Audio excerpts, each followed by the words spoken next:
शुभमन गिल को जब vice captaincy दी गई तब बहुत सारे सवाल खड़े हुए थे। कि क्या शुभमन को जिम्मेदारियां बेहतर बनाएंगी या शुभमन की बल्लेबाजी पर सवाल खड़े उठाएंगी, क्योंकि आईपीएल में बहुत सारे लोगों का यह मानना था कि शुभमन की बैटिंग 2023 में जबरदस्त थी, लेकिन 24 में डाउन इसलिए हुई कि जिम्मेदारियों का बोझ बढ़ा दिया गया।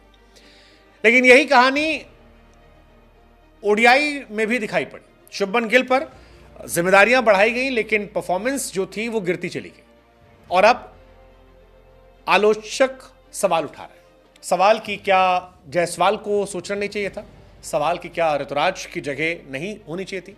या शुभमन जिन्होंने 2023 को एक्स्ट्राऑर्डिनरी किया था, उन्हें आप और भरोसा जताकर आगे बढ़ाते रहे? फिलहाल शुभमन गिल को देखने की दो कहानी है। एक कहानी है अहमदाबाद की, एक कहानी है अहमदाबाद के बाहर की। अहमदाबाद में आप देखेंगे तो शुभमन गिल आपको एक लेजेंड के तौर पर नजर आते हैं। उनका बैट का रिकॉर्ड कहता है कि उनसे बेहतर तो कोई है ही नहीं, लेकिन जब आप उन्हें बाहर निकालते हैं तो कई बार सवाल खड़े आते हैं।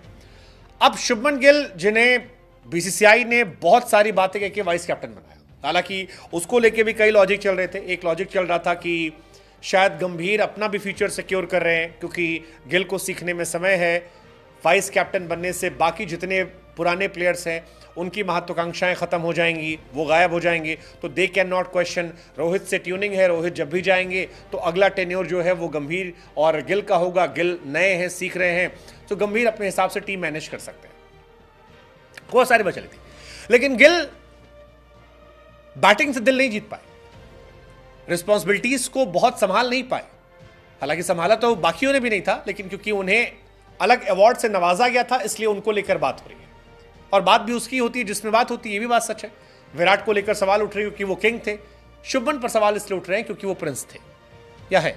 Shubman Gill India versus Sri Lanka series में पहले मैच में 35 बॉल खेलते हैं, 16 रन बनाते हैं। India match